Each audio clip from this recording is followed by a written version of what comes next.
All right, everybody, welcome to another edition of the Big Joel Show. Super excited today. Not that I'm not always excited, but super excited today. I got Casey Crawford live in studio. Very hard thing to do. He's a busy guy, but we got him live in the studio.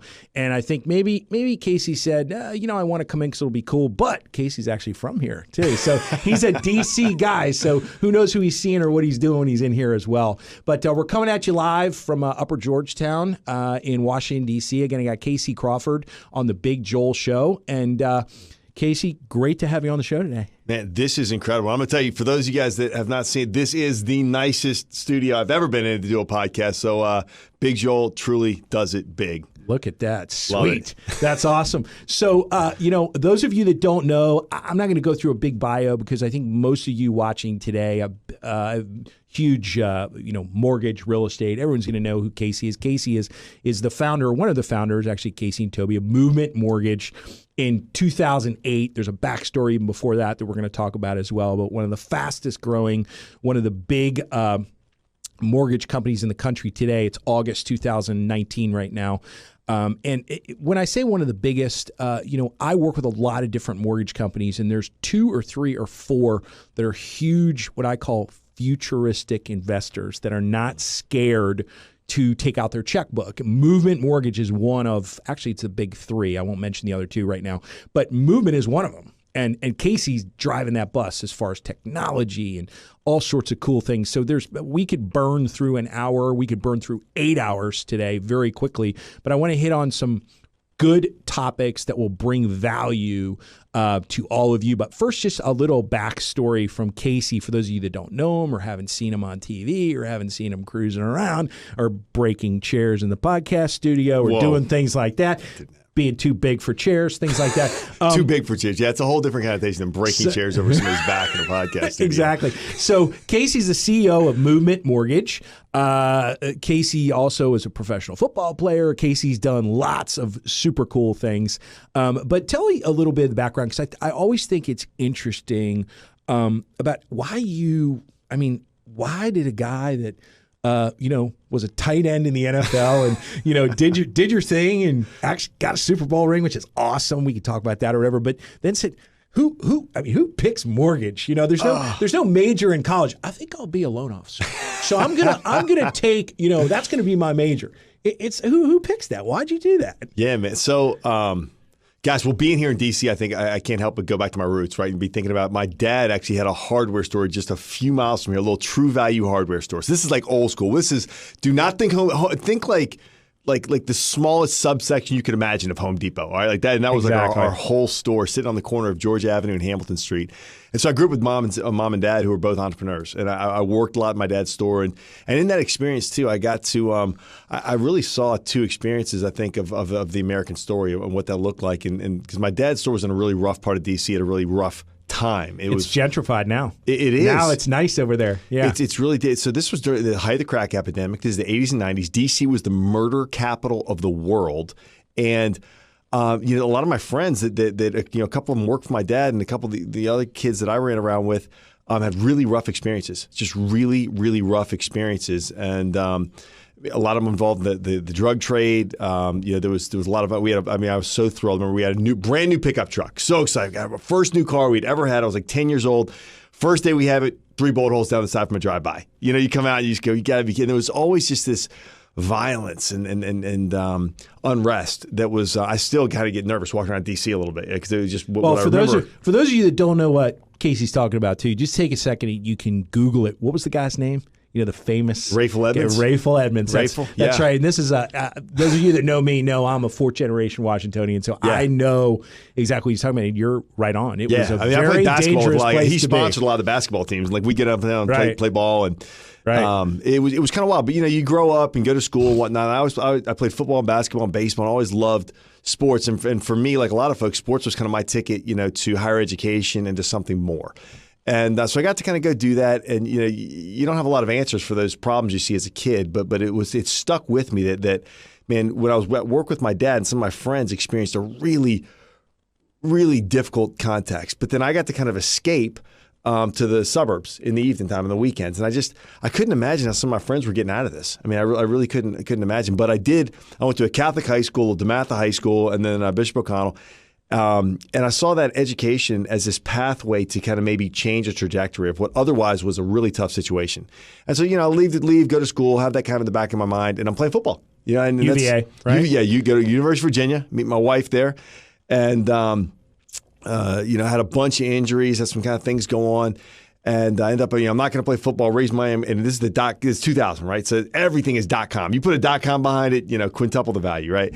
And so I had a bunch of injuries and said, I'm not going to play football anymore, but I'm going to go do this .com thing. And a friend of mine and I raised some money, and we're starting this thing, sportkid.com. We're gonna do all kinds of fun stuff there. And long story, ended up deciding to go back and play football. And spent a couple of years with the Panthers, got fired, got the experience what being fired is like. I got released, which is NFL for fired. Fired? Yeah. Yeah. So as they say, so when your mom sees it across the ticker, she doesn't, cry, but mine did and called anyway. Okay. And I then got to sign with the Tampa Bay Buccaneers with John Gruden. And man, that season was just this magical miracle season where Gruden comes in his first year with the Bucs and becomes the youngest coach in NFL history to win a Super Bowl. All right, and he led us through that season. It was absolutely incredible. And I was the most insignificant guy on the team. I was like the backup's backup, right? Is he as intense as he looks on camera, or twice? Yeah, it's multiple times Okay. more intense. But the cool thing about coaches, man, is that Gruden, where everyone gets him wrong, is that they think he's like this tyrant, like he's really intense, he's going to beat you down. Now it may have been that we were on a Super Bowl run, so we had a pretty fantastic team, we had a pretty fantastic year.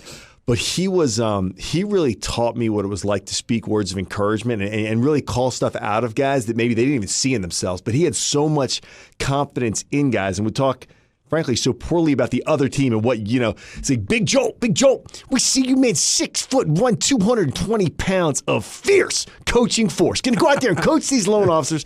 And I mean, you start to see yourself as a little bit taller, a little bit bigger, a little bit So badder. do you bring, is that a little bit in the fabric of you, which is in the fabric of movement? Absolutely. Somehow? I think, listen, I've been really blessed and fortunate, I think, my whole life to have some incredible coaches pour into me, and he was absolutely one of them. And you hopefully, if we're growing in life, we're always taking something from mentors. We're always learning. We're always growing. And my gosh, man, you get around a guy like John Gruden, you'd have to try not to learn something about motivation. Right. I mean, he is one of the world's great. I wish I could repeat some of these pregame speeches. I mean, I'd have you running through these glass walls, man. Yeah, you'd go back out and raise your loans. That pumped up. I mean, we played the last game ever at the Vet, and I can tell you the vision he cast of us tearing this Vet apart, and he went out there and destroyed the Eagles. Sorry, boys from Philly. No, but you got to. For those of you that aren't football fans, you have to understand what it means to have to. I'll use the word have to go into the old Vet and play a game. I'll never forget. I went to my first game there with a guy, a lone guy actually, who had Eagle season tickets. And so he's like, "Hey man, you want to go to a game?" I'm like, "Sure." So I showed up. I drove up, showed up. We went to his favorite sub place to get Thanksgiving hoagies to take in there with Philly us. cheesesteak. And of course, I was rocking a Redskins jersey. He's like, "Yeah, we're not going to do that." I'm like, "What do you mean?" He goes, "Yeah, you're going to want to take that off." It's dangerous. I grew up a Skins guy too, man. I'm with you. I love that you did that, man. I love you representing the Skins. By the way, I took it off. ATT. I wouldn't let my mom go to the game. I mean, I was terrified. I was like, "Mom, you don't want to go do this." And to your point, but I mean, so Gruden before that game, I can tell you this. Gruden before that game, he looks at us, and the thing with the Tampa Bay is that they had never won a playoff game below 32 degrees. They lost every year in a game below 32. They're always playing in Green Bay or somewhere. And so a reporter, before we're going to play the Eagles, asked, you always lose these games below 32 degrees. What do you think, Coach? You're going to be able to pull this one out, whatever? And he looked at the reporter, and this is like how leaders can cast vision for the guys that are around them sometimes just by their own confidence, drag people into something. Yeah. He goes, "You kidding me? 32 degrees.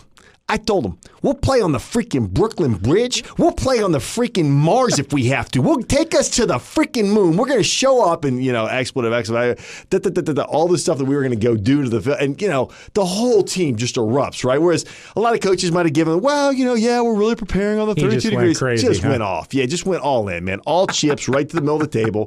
You tell them we're playing the freaking Brooklyn Bridge they want to play. And you got to love playing for a guy like that. I mean, you want to do life with people like that, right? I like doing life with passionate people. I love, when you and I talk, man, because it's always a 9. I mean, we're having a conversation up at a 9. There's no BS. It's not, you're not checking in on the weather in Charlotte. We're talking about real stuff, real people's lives, and how we can bring value to those lives, man. My wife says to me all the time. She's like, if we weren't married, you'd basically be working for free. You'd be like working out of your car. I'm like, why? She goes, you just wouldn't even charge anyone. She goes, because you love what you're doing so much. You got to have a passion for it. Yeah, it's a passion. I got to be like, wait, did you charge for that? Yeah. So you got You'd released. Have to coach Gruden, kick Gruden out of the locker. I mean, the guy he'd spend the night there. He'd just be there all day. I'm sure he's doing the same thing right now with the Raiders. Loved it. So yes, that's going to be got fired interesting. with the Panthers, got signed with the Bucks, and got to do the Super Bowl with the Bucks that year. And then out from the Bucks. And how did we get, I know you did a little real estate. Where did this vision, 2008, again, for those of you newer, Case, when I go around rooms, I always have people raise their hand and say how long they've been doing it. I want to see the pre and the post. Yeah, and totally the pre different. just means pre-meltdown, post-meltdown, just to get a feel who's in that room. And 2008, I mean, who in their right mind goes, I think I'm going to get in the mortgage business? I mean, who thinks that? I mean, were you guys drinking at the time or what? Oh, man. You had to not be, I think. So it actually started with that season with Gruden. And because I really think, everybody in life, when this is something I'm so passionate about pouring into our guys at Movement, is that, man, one of the most pivotal things we can do in life is help our guys move from success to significance. And I love Maxwell. We were just talking about that. I was with John this weekend, and I heard him say it again. He said, once you've tasted significance, success will never satisfy.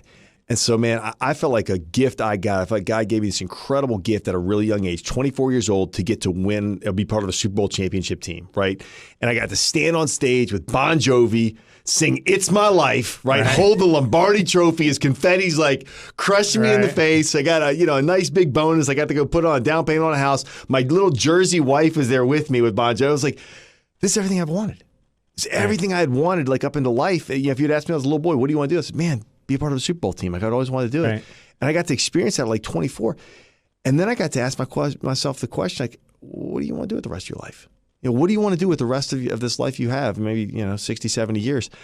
And it really started to weigh on me, and I really started to process that. I said, man, I want to move from a life of entertainment to impact, was kind of what I said at that point. I said, man, football's been about entertainment. It is a great game.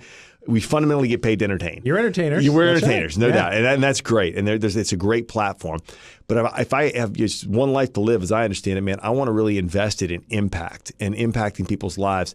And if I'm going to do that, man, I'm going to look for something that's broken, something that's dark, and really pour myself into it. And when 07, 08 came, I really looked and went, wow, man, the greatest financial recession to hit the world since the Great Depression, banking in America is sitting at the middle of it. And I was in Charlotte, North Carolina. They call that the first city built on banking. We had Bank of America in Wachovia headquartered there.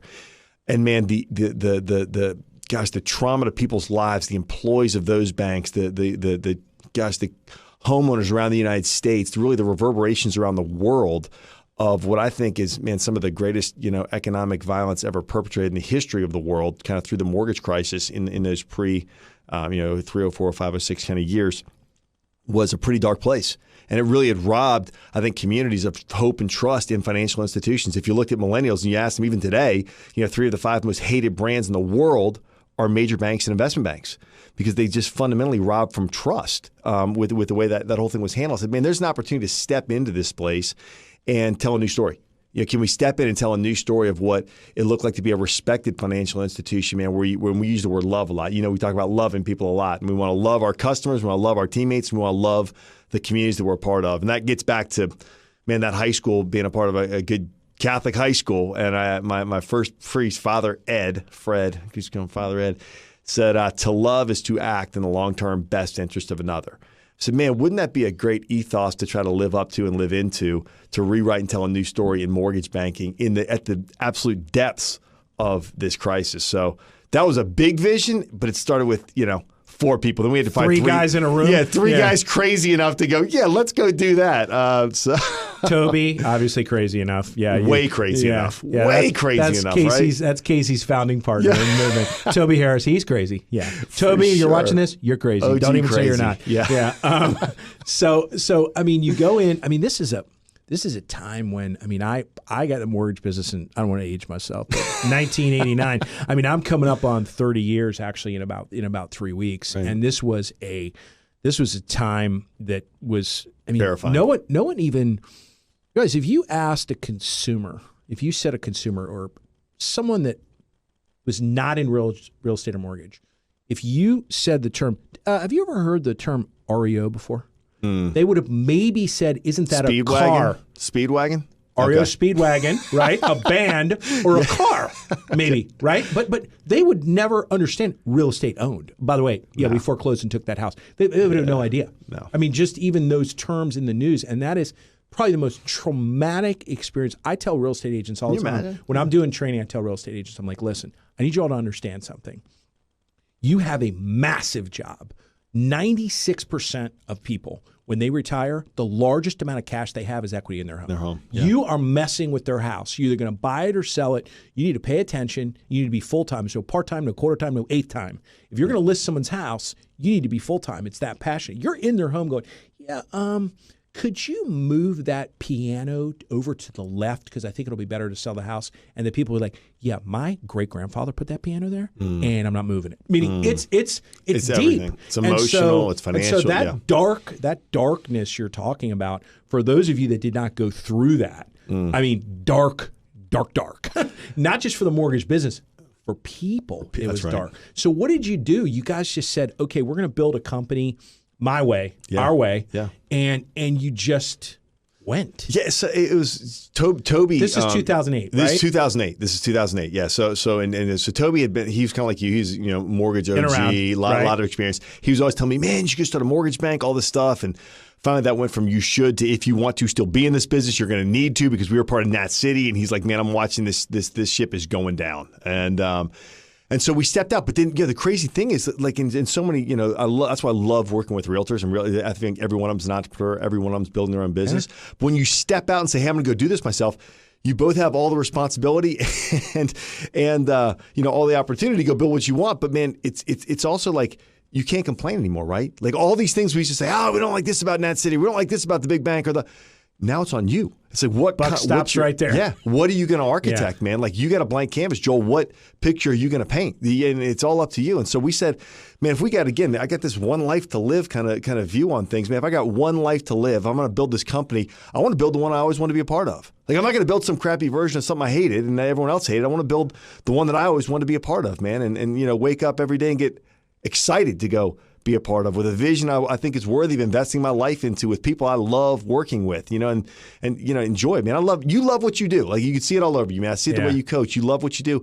And I wanted to love what I do also. And I had a partner that I love, Toby. We really love working together and love each other. And then we started inviting people into that community, inviting people into this vision of to the party. Yeah. Basically. Yeah. You know what? Hey, let's go. Let's do great business. Let's serve people really well, knowing that, man, the home is the largest financial asset. It's the largest, really mover in most people's financial balance sheet. And it's the biggest indicator of families staying together. Like we know that too. And it's one of the biggest wealth indicators. It's one of the biggest problems, frankly, in America. Still today. Yeah. I mean, the black and white experience in America is diverging at a rapid rate and an increasing, accelerating rate, and it's divided up right along the home ownership lines. In Boston right now, I mean, black and white net worth, I don't know if you saw that study came out 2 months ago. The average net worth of a black person in Boston was $8, white person $20,000, divided exactly along home ownership lines. I mean, it's still today a huge problem. And when I say a problem, that excites me because that means we have the opportunity to step in and help solve that. That's what we saw in 2008. So we continue to see and get excited about today. But yeah, we had to. Well, you guys innovated. It's funny, and please, no one be offended by this at any other company. But this is just from my viewpoint, and I work with lots of different companies. You guys forced the market to the pre-underwrite, to the upfront underwrite. No, you did. And when I first met Toby, It's an interesting story because my good friend Matt Schofield, we worked together at another company, and as soon as I was no longer involved with that company, I was a free agent. Matt's like, "Hey, you free agent?" I'm like, "Yeah." He goes, "Hey, I'd like you to go down to New Orleans, and I'd like you to, I want to hire you, and I want to have you do a little work. We have some MSAs down there that are not performing, and I know that's wheelhouse for you, and I'd like you to go down. But first, I'd like you to go meet, Toby." So I went to Virginia Beach, and we went to Toby's favorite Italian place. Aldo's. We sat down. Toby and I started talking, and Matt left. He left in 10 minutes. He goes, "I'll be back in 4 hours." And literally, we were there for like 4 hours. But I looked at Toby, and I'll never forget. And you know that I'm direct. Like I don't care. I mean, I'm direct. I'm not going to lie. Actually, you do care. Correct. You're That's right. why you're direct. And I said, "Toby, let me ask you a question. You're insane. Who takes a DE underwriter making, $110,000 a year and has them underwrite loans that aren't going to close? Oh, what are you doing?" And worst he argument ever. goes, "We're doing it." Yeah. I'm like, wait, what? I don't understand what you're doing. And he goes, "It's working for us. We're doing it." And it was funny. And then I saw the rest of the market very slowly. And as you guys ebbed a little on that, and the market came forward a little bit on that. And it was so cool because forever, if you're a lender forever, one of the biggest sticklers for lenders, for mortgage people, you're a real estate agent watching this, understand and know this, is not having people completely pre-qualified or pre-approved before you show them houses. Because when we get contract, when you come to a lender and you say, "Oh, I already sold them a house," we go, "Wait, what? Who is the person? I don't even know who they are." Without doing that, for years, we've always said it's lender, then go buy a house. But it doesn't work that way. When you want to buy a house, you go online at 11 o'clock at night with a glass of rosé and your bunny slippers and you go, "Whoop," and you end up on the phone with the agent and you don't know what you can afford. You have no idea. And so when he told me you guys were doing that, I was like, wow. And I started just kind of looking into sort of your whole culture, what you guys are doing. And I'm like, this is pretty cool. This to me is one of like 50 examples that I think our industry gets wrong, has gotten wrong. And I think, and you're right, we're trending back the right way now. Yeah. But it's foundational. It's foundational, right? And so everything, what we said foundationally, we say, hey, we exist to love and value people. If we're going to love our customer, act in their long-term best interest, how in the world am I going to send you out shopping for a house with you having no idea how much you can afford? Zero. How in the world? Right. Like, so I said, if my little sister was going to go, and she has gotten 2 homes, got them financed through Movement, first thing we did, had her talk to a great loan officer and had a fully empowered credit decision maker look at her entire financial picture and let her know how much she could afford. Then agent. If I would do it for my little sister, if that's the service I would provide for my little sister, why wouldn't I provide for yours? Like, why, and we saw the Six Sigma, paradigms. Oh, the D underwriter is the most constrained resource in the whole system. So you want to push them to the end of the thing. The problem is foundationally, fundamentally, that's not the right way to treat your customer. And what we've seen over and over again is that, man, treating your customer well, acting with excellence, acting in their long-term best interest is the most efficient process. It is the most productive way to act. And it's been really cool to even watch the CFPB then come out with, you need to know before you owe. Now, they framed it better than I wish we had said that, man. We talked about upfront underwriting. Beautiful. I wish I had come up with know before you owe, man. But we were know before you owe before it was cool. When it was pretty much insane. Yeah, I'm like Toby, everybody told us it was the wrong way to do it. I literally was like, Toby, no, you'll fail. You guys are crazy. You'll fail. Can't do that. It's not going to work. Can't scale it. Too expensive. All this stuff. Yeah, crazy. Well, it's the right thing to do, though. So we're going to do it. And I would say every major mortgage company right now playing ball at your level, we all know who they are, have some type of internal system now to do that. They're not doing it on every file, but they are. No, they'll advertise and they do it. And I think that's the cool thing. Like, listen, whether you're in mortgage, real estate, whatever you are, I've talked to a lot of folks about this because they go, because we have a vision to change the industry and to change cultures on things. And they go, well, how do you do it? Because you're not going to hire every originator. Like, no, of course not. We have 1.5% market share, right? And that's we're not going to hire every originator. All you have to do is change the bar of what excellence means. When you do that, every other competitor in a place, whether we're talking about football, West Coast offense, whatever, right.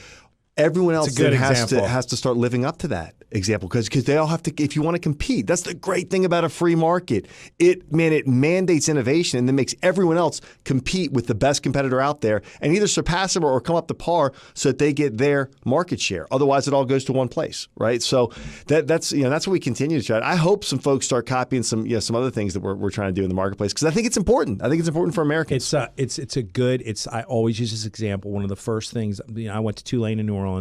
I owned a couple restaurants there before I came back here, and one of the guys that worked for me left and went across the street and opened a pizza place like I had with all my recipes and everything, the same as right across the street. And I was freaking out. And this is when I learned a very core marketing and PR and just a life lesson on that. Well, no, it's not a problem. Now just more people are eating pizza. That's all it is. It doesn't mean my business is going to go down. It just means more people are going to be thinking about eating pizza. It's exactly what you're saying. Everybody rises up together. There's plenty. There's so much food at that table. Rising tide lifts all ships. Yeah, there's so much food at that table. And honestly, when you kind of look at it like now, and I know you're looking at this stuff, it's very timely. With the, I don't know if you're seeing it dribbling all over the news with the fintechs, trying to get around some stuff that you and all your compatriots, basically you and I can name the 8 or 9 companies you guys are all could get in a room together, and do some damage. They're trying to get around stuff that you have to be compliant to by calling themselves something different, you know, and at the same time, we have people are making there's little blurbs, there's little noises, there's big this, there's big that. And every time I do a big presentation, I talk to anyone, I'm like, listen, explain something to you. Your job is to own the customer. The customer loves you. Nothing could ever get in between. And if somebody, what I tell agents all the time is if somebody is sitting at 2 o'clock in the morning pounding rosé in their bunny slippers, literally looking at houses all night long and triggering all kinds of stuff on Zillow and Redfin and getting all these phone calls from all these agents or all these ISRs or whatever, they're all pounding them. They can still get up in the morning at 9 o'clock and go, hey, Casey, it's Susie Q. Hey, listen, I was looking at houses last night. Can you show me this house? Well, okay. Yeah. Okay. Because it doesn't matter what they're looking at if they're coming back to you. So it becomes, yes, there's technology in there, but it becomes a battle actually for the customer because people want the transaction is still so, I'd love to get your thoughts on this. Everything's getting faster, compressed, commoditized, whatever, but where's the point where you could throw all this technology in? Don't appraise any properties anymore. You could do title like this, like title gone. You don't even need a title company anymore. Yeah, it should it's be automated. Able to faster still even and cheaper, but yes. Where's that point? We did an episode of this show with a millennial buyer, and actually I interviewed Josh, who's in the booth, who was buying a resident millennial house. Who was buying a house, and that dummy didn't say anything to me. He started doing it before he talked to me. Wow! And then he finally was like, "Can you help me?" And I had to undo like 27 things, but he explained like the mind, like how they were thinking that no, we want all this, but then we want to talk to you. Yeah, we still want to talk to you. We want the technology. We want to talk to you. Where do you see, in 12 months and maybe where do you see? Let's go 24 months. Where do you see? Is anything different in 24 months? What's different in the mortgage and real estate? Both sides. So interestingly, right? It was about 18 months ago. I was on CNBC and talking about. They're like, "Hey, how's digital? What's gonna change digitally in the mortgage space?" And the first thing I brought, I was like, appraisals. Right now, it's 3 weeks and $500. It should be 0.5 seconds and $3. Period. Right. All the data exists. There's actually more predictive data around the predictive value of your home, which is actually kind of more important, right? What's this house going to be worth in 3 years because of crime rates, because of school funding, because of potholes, because of escrows in the county and state and all kinds of things. And that's what the ultimate owner of the collateral, the loan, is going to want. They want to know what this house is going to be worth over time. So, that's shifting, right? We're seeing a shift. But here's the thing. It's such a complex, interconnected ecosystem between our state, federal regulators. You got Fannie and Freddie and Jenny, all kind of antiquated foreclosure laws, which stop a lot of stuff. Antiquated foreclosure laws, antiquated title laws, right? Antiquated title transfer processes at the courthouse. You're still in like race to record states, and this stuff could be managed digitally with blockchain, and it is just a slow-moving ecosystem because of that. I think our industry has actually had a history for 30 years of being dead wrong about the speed with which technology is going to transform it. Okay, how long have we had DocuSign capabilities? Exactly. E-signature. It's a great 20 years point. Yeah. 20 years, and we're still not fully digital on the package. It's crazy. So I'm always hesitant to talk. We could talk about what technology is capable of doing, but what our ecosystem is going to be able to adopt is a really different question. Now, look, I think if you asked what is the trajectory, and what I think loan officers, realtors need to be thoughtful about right now is continuing to adopt technology on the front end of their business and process. Technology is helping consumers organize the home buying process like never before. We just at Movement came out with a integrated into our mobile app an ability for them to do their post office change, order all their power utility hookups, organize their movers, do all those ancillary details, and do it all in one place mobily. Right? That's fantastic. That's fantastic. That's important. That helps bring value to the home buyer, which is what we really have to fundamentally be about. But all this rhetoric around loan officers being terrified, I'm going to wake up tomorrow, my job's going to be gone. That's a fallacy, and fear sells. What I think's going to happen is loan officers who are doing well are going to have the opportunity to do be good and then great. They're going to have the opportunity to do even more, and they're going to leverage technology to do that. Over time, yes, technology is probably going to bring down the amount that mortgage companies make on each loan, and the individual loan officers are paid on each loan. I don't think your income's going to come down, though. You're just going to be doing more loans because technology is going to enable that. We're actually doing a complete technological kind of overhaul on a lot of our processes. And it's probably going to make people 50% more productive. That's fantastic, but it doesn't mean you're not going to have sales folks. And so today, we close a lot of homes. We work with realtors all over America. If I'm moving to San Francisco, I'm going to get online. I'm going to shop like crazy. I'm going to look at lots of houses, and then I'm going to pick the phone up and call because I'm going to want a local human being to kind of walk me through and tell me about some of the nuances of the neighborhoods that I'm not necessarily going to know online. They're helping negotiate the contracts because laws are different in every county in the country, right? I'm using the analogy I use. I don't know if you've ever heard this from any of your people if I'm doing stuff, is that the technology, I would just go ahead and use the word easy app for a second. Yeah. Okay? The technology is, I tell people to close their eyes and visualize a steel ball. It's steel, cold steel. And if you just throw somebody into the steel room, then you're going to get what you get, which is a quarter of an app. They're in there for a couple minutes. They leave, whatever. So I'm like, your job is to put a fur coat on that steel ball. Take that technology, adopt it. Don't run from it, but warm it up. Like grab it and warm it up so the customer experience they can still feel you all the way through. Some of your best loan officers actually go in the system with the people. And these are people that do a lot of loans. Yeah. They're not in there that long, but they actually go in and they have the highest rate of, I'm going to use the word pull through. That's an old word, but I'm going to use the word pull through. Yeah, sure. Whatever you want to do. Because right now, what it's all about right now, I sit down in front of loan officers right now, and you would love to be a fly on the wall for this. You'd freak out. It's hilarious. I go like this. I go, okay, we're going to do some math. Let's do some math. Ready? We're going to do some math. They're like, okay. I'm like, all right, do you know how many credit pulls you had last year? Let's go through your credit pulls. Yeah. They're like, well, what do you mean? I said, okay, for Joel math. A credit pull means interested client. You pulled their credit. Interested. You got to that point where you looked at their credit. Okay. And they're like, okay, fine. I'm like, let's pretend you pull credit on 1,000 people, 80 people a month, whatever, 1,000 people. Okay. Let's subtract can't do's. Let me give you the definition of a can't do. Subpar credit, where the customer would need to clean themselves up to get a loan currently offered by your company, whatever it is. Yep. They got to be below that line. They got to clean up their credit, pay some stuff off, whatever it is. Or can't buy for 6 months. Getting a gift from Uncle Casey in a year. Yeah. That's a can't do as well. So credit pulls minus can't do's. And then I go, how many loans did you close?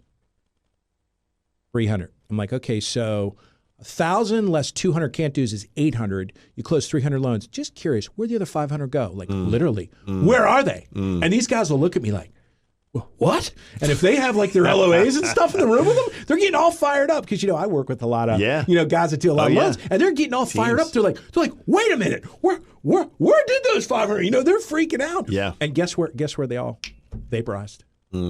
Vaporized, sent into the technology with no fur coat. Yes. Like this, gone like this, poof. So we sit and work in a tactical ground level with loan officers, putting fur coats on steel balls. I mean, that's what it's all about, because they know they got to use it. They know they got to use it to be effective and to be more productive.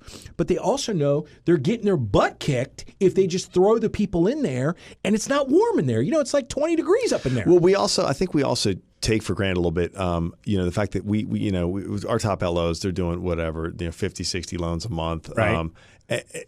They know loans inside and out. Forget, this is typically, most people aren't going to get more than 2 or 3 mortgages in their lifetime.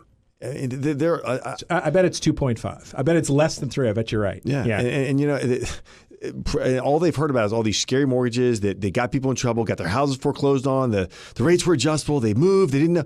There's a lot of fear, there's a lot of trepidation. People don't even understand down payments. I'm still shocked at the number of people I talked to that had no idea you could only put 3% down and buy a house. Like, they're saving 20% because their granddad told them, hey, you need to save up 20% to get a home.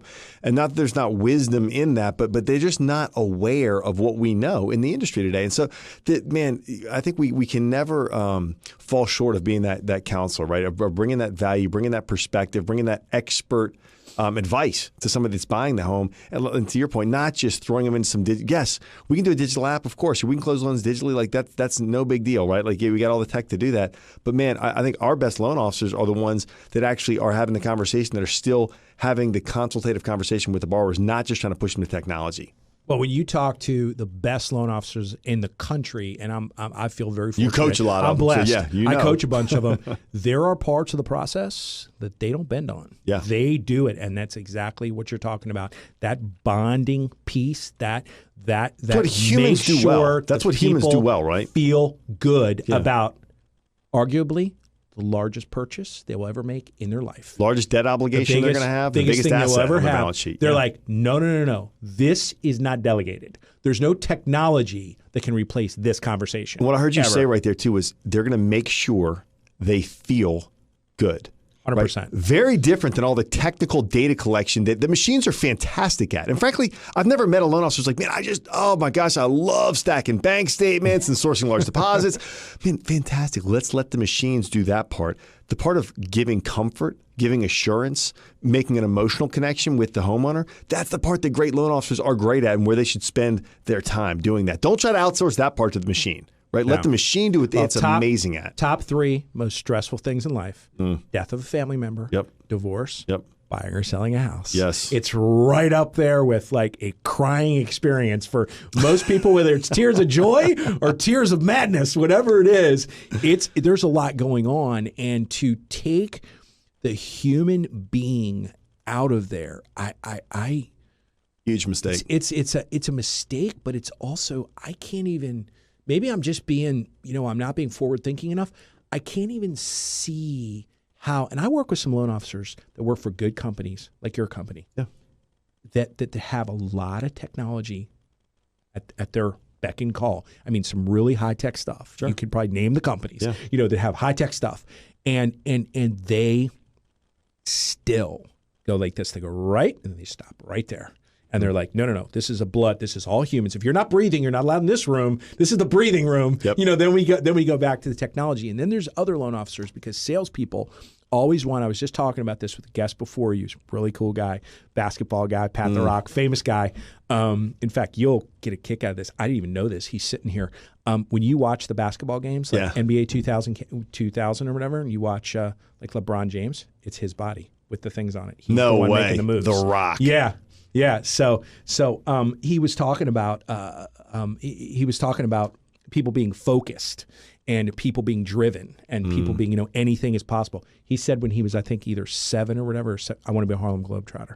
Wow. And like wrote it down. Yeah. And so most loan officers, they don't want to work. They don't want to do the work. So when you give people that don't want to do the work that kind of technology, it's like giving a 2-year-old a black magic marker in a white room and going, I'll be back in an hour. I mean, what's going to happen? They're going to write on all the walls. And so I always feel like, and I see this at lots of different mortgage companies, there's a, like, the technology is incredible, and there's a certain group of loan officers that just go all in, and they're just shoving people in that steel room, and the company It's like sometimes I just we're wish. so excited about it, right? Like, we're so excited to bring our new toys. Sometimes I Look just at our new wish shiny toy. I could just get get with the CEO for like 15 minutes and go, yo, let me tell you how many loans you're missing. Yeah, because no one, because they're going into this technology that, guess what, you spent a lot of money for, Sure. and it's cool, and they're taking it and using it like kind of as an excuse to not do their job.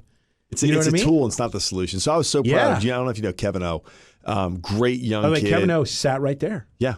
In right the here. booth. Yeah, so I was just with him this weekend. We were talking about this, right? And I'm so proud of him because he's a millennial, right? He's a guy, he moved from Texas, sets up a flag in Pittsburgh. Like within 2 years, his branch is doing like $15 million a month. Kevin's doing crazy volume himself personally, becomes top 5 originator in the state, whole 9 yards. Just smashing it. Young kid, knew nobody, right? Just a lot of hustle, a lot of grind, all that stuff. And so you think millennial, it's like everything about his profile is going to scream technology, right? Going to scream it. And he was. He's an early adopter. He was taking, listen, we had Easy App. We had a partnership with Blend. We have a partnership with Blend. He was an awesome friend. We were just crushing, the digital mortgage experience. It's amazing. Kev was taking that thing, firing out to all his realtors. He started to realize his pull-through wasn't where it should be. He said, I shifted. I realized that my borrowers wanted to actually talk to me more. So he started to change the way, and it's the way he took applications, right? And the way he actually interfaced with his borrowers. And I think, look, that's what the challenge is for realtors, for loan officers, everyone out there, is to just understand your business, and where you can provide that human connection, that human interaction, and then leverage technology to do what it does really well, right? Which is the kind of automated data processing, data analyzing.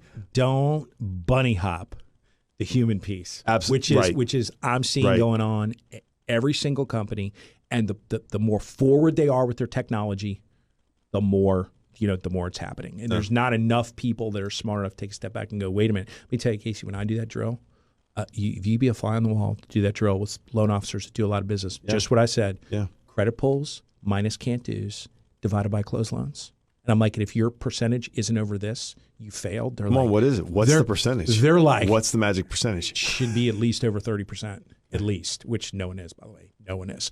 And they should when be. you were back in the day, I don't even know how to. I don't even know how to. We didn't have credit scores. We had to like explain the credit report. Put your thumb in the wind and just We had to explain it. This guy paid it late because of this. But it is like a shocking number, and it's coming down to everything you're saying, which, by the way, everybody, is the reason that I don't see you being replaced anytime soon, because that's the difference. That percentage number, if some guy's at 24% and he wants to get to 30, and we're doing these numbers and I show him, by the way, if you just did this, blah, blah, blah, blah, you go right to 30, they're like, wait, what? The difference is the people that went in the steel room with no, hand warmers. That's it. They vaporize. And guess what? Those people, when we go back, because I'll make the loan officers go back and call, they got a loan from someone else. Yeah. And the loan officers are calling me so mad about that. I'm like, you know how hard you had to work to get that referral? You had to work really hard for that. Where'd it go, man? Come on. So what you're saying is it's coming. We know it's coming. It's going to be coming harder, faster. I mean, the appraisal thing, the appraisal thing is really interesting, because this is the first time loan officers that don't do a lot of business are getting to experience the no appraisal thing coming back, because they're like, wait, what? No appraisal? Wait, what? Yep. and they're starting to see it. They weren't doing enough loans. To see it. Your better producers, they saw it. But because of the refinances, they're getting to see it. I mean, title. And there's more coming. Title's got to be quiet programs. Title's got to be. I mean, how can that not be completely automated? Well, what am I missing there?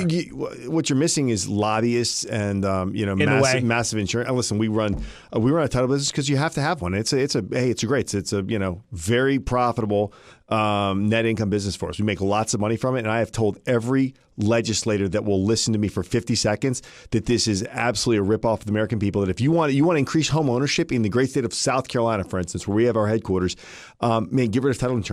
You don't need it, okay? And if you want to put $2,000 in the pocket of every homeowner, this averages, that's going to buy a home, man, get rid of the title insurance. We actually, and you know these stats, Joel, but the cost to produce a loan has gone from $2,000 to $8,000 during the greatest technological revolution the world's ever seen. That's like crazy. That's criminal. It's criminal. But there's no felt pain, I think, by the consumer, right? There's no felt pain. So no one notices that $6,000 tax that regulation has placed on them. And so They're not demanding that their legislators roll those things back. But between the cost of increasing origination because of regulation and title insurance, you could be giving $8,000 to homeowners back in their pocket, right, of buying power. Now, that is not going to affect the man that's buying the $2 million house on the coast somewhere, right? That is going to affect first-time home buyers. 3-2, Yes. First-time home buyer. Who are, if you're not passionate about that, you shouldn't be in the housing business. And we need to be passionate about it. It's important for citizens. It's important for America. And that's who we really need to be getting dollars back in the pocket of, increase the buying power of. So tell me what your thought was. Everyone saw, oh, hey, Casey just bought a bank. What's the deal with Movement Bank? Is that just a furthering your vision of what you want to do? Yeah, give back? Yes. Well, not so much give back as much as set a new standard. That Movement Bank is going to be we expect it's going to set a new standard for what it looks like to think about being a community bank and how you do that really effectively. So, man, if you get I don't know if you know the backstory on this, but this month in 2 weeks we are going to celebrate our 100th year anniversary of being a bank. Wow. So Movement Bank has a 100-year legacy. We were started in Danville, Virginia during the Jim Crow laws of that era that were explicitly discriminating against black borrowers. So a group of pastors and professionals got together in the basement of a church, pooled their money, and created a church to serve black community members that were being explicitly and legally discriminated against in lending. And man, ran the bank amazingly well for 100 years, gotten some loan issues. And we had the privilege about 18 months ago of coming in and recapitalizing that bank and really taking it forward into the next century to go, hey, you addressed at a time some marginalized people and made sure they had access to credit in a really redemptive way. We want to carry that legacy forward into the next 100 years and really think about how do you extend access to credit for marginalized folks. And the neat thing we're going to do with Movement Bank is we're going to take 100% of the profits and be reinvesting those back into the communities that we're serving. So we have charter schools that are. That's what I was just about to ask you. We haven't talked about this yet, but I just got put. I'm on the board of charter school in High Point, North Carolina now. Oh wow! Which 3 one? Schools. Yeah, it's Phoenix. Yeah. Okay. Cool. Yeah. So I just started getting understanding Lots that. To talk about. No. Now I understand it. But that's another thing. I don't know how many people know that about you or the Movement Foundation or whatever. But the charter school thing. I know you guys started with 1. Is there 2 now or 3 or what's the deal with that? Yeah, we're breaking ground on 2 more right now. It's great and it's sad. We come into a neighborhood. We have 500 kids in K to 4th grade, and within 2 years we have a 500 kid waiting list. So our kids had 400% better academic performance than our demographic peers. And immediately, this is the great thing about the free market. You doing this in South Carolina or North Carolina? North Carolina. Okay. Charlotte, North Carolina.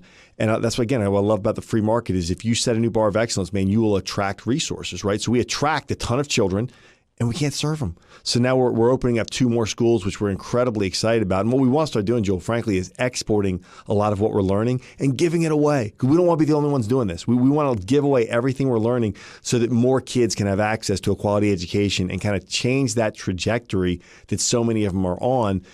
Charlotte, North Carolina had the largest disparity of being able to break a poverty cycle in the lifetime of a child. So a child born into poverty in Charlotte had the lowest likelihood of the 50 biggest cities in America of breaking that cycle in their lifetime. And so, man, we said we wanted to start being about a movement of change of helping them break that cycle and then giving away what we learned to other cities in America.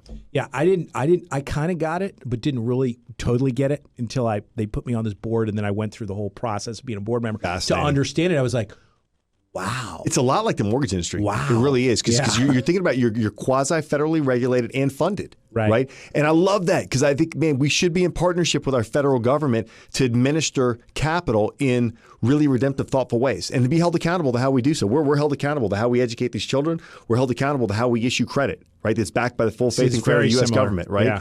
And I love that. I think that's a really good thing is putting the capital in the hands of citizens and then empowering them and holding them accountable to the results of that capital. And it's a true free market thing because Absolutely. Look, if you want to okay, public schools are screaming, yelling, okay, do better then. Yes. Do a better job then. Yes, do You're going better. to scream and yell. Yes. Then just do a better job. Just outperform. We will have no students. I wish we had no students. Correct. I wish we had absolutely no demand for our product. It's not the case. Yeah. You have to understand how the charter school stuff works to get what he just said, but he's right on. Yeah. He's wishing himself out of that business. We get 70% of the allocation per student of the traditional public school, only 70 cents on the dollar. So we get $7,000 a kid, they get $10,000 a kid. And we were able to build our school at half the cost of our local school district and then educate the kids at 70 cents on the dollar of our local school district and have significantly outpaced academic performance. All right, now they're giving me like the little Bo Peep, you know, the hook. All right. They're hooking me, but No, but I want to ask you just a couple questions at the end here. So if someone got lucky and got little to hang Bo out with Peep Casey, hook. you know that big, you know that like what's the guy called? You know, in charge of the sheep. You know that big shepherd's hook, crook. the sheep hook. Yeah, shepherd's crook. Yeah, Yeah, exactly. Josh is back there going. right. So if someone got lucky and got to sit next to you on a plane or got to hang out and have lunch with you or whatever, and said, "Hey, Casey, man, what would you tell me? You know, I'm a loan officer, and you know, I've been in the business for a little bit. I'm closing 2 or 3 loans a month. Man, what could I do? What could I do to, you know, do more loans? What can I do to be more successful? What would you, in a nutshell, what would you just give? What would you So, hit Joel, with? my passion, our passion as a company is just like yours. How do you bring more value to your partners? And I think being a loan officer is very much about B2B, right? Like for a person at that stage, if you've only done 2 or 3 loans a month, you haven't grown your database to a point that you can really work from referrals from your database. You need to be working with realtors. And then the question is, how can I bring value to the life of a realtor? So we started answering that question early on because we had the exact same question. We had 4 employees and we wanted more loans. And we'd say, how do we help our partners get more successful? Kind of the old Zig Ziglar thing, right? Help more people get what they want, you'll get what you want. And we said, hey, realtors looking for clients. Man, they look for, and how could they get those?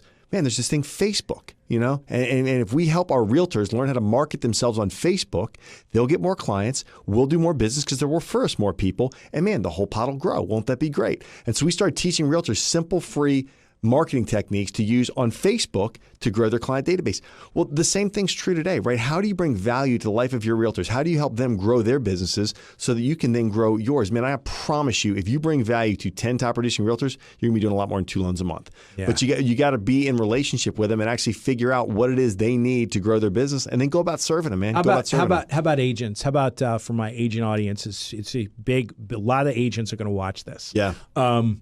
And what would you tell a real estate agent trying to build their business today? They're scared of Zillow. Yes. Oh, come on. They're scared of this. They're scared of everything. No. What would you tell them? I would tell them the same thing I tell the loan officer. I would just change the customer. Your customer is now your database and your sphere of influence. How can you bring value to your sphere of influence such that they go, man, I got a friend in the business. I got a friend that's a realtor. I'll call them and ask, because this is a huge purchase. I am scared. It's a fallacy to think that people don't want your services. They absolutely are scared. They absolutely want expert advice, and they want it from someone they know, trust, and like. And the incredible tool that we have in social media via, whether it's Insta or Twitter or Facebook, whatever you want to use, is that you can let people know in your sphere of influence that you are an expert in this field, that you're there to help them. And then just to be a storyteller. Be a great storyteller. I think the most effective thing to do, if I was going to be a real estate agent, I would want to tell a story of a person in our sphere that I help buy a home. I'll do it for free, right? Because I just want to tell your story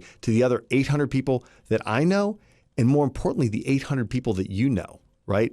So that we can advertise, man, that, hey, there's this great person in real estate bringing great value, expertly guiding me, shepherding me, to your other word, kind of through this process.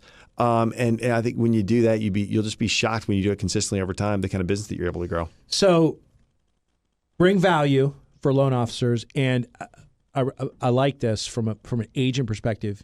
Be an awesome storyteller. And there's a lot more to unpack there. I'm getting a major hook. I'm seeing how long this is. We don't like to make these too long because then we know you guys go to sleep or you stop listening. So I'll have to have Casey Crawford on again. So anyway, today, Casey Crawford, CEO of Movement Mortgage. There's lots of other titles we can give him as well, but we don't even have time for all the titles. But Casey, thank you very much for coming on today. And again, if you all like this edition of the Big Joel Show, please go on and like us. You can consume this podcast anywhere you want on any major podcast platform, any place you want. Please go on there and like us. Also, you can comment with any questions. If you do have questions for Casey, we can get those back to him when you comment on there. So thank you very much for watching or listening, and we'll see you next time. Bye-bye.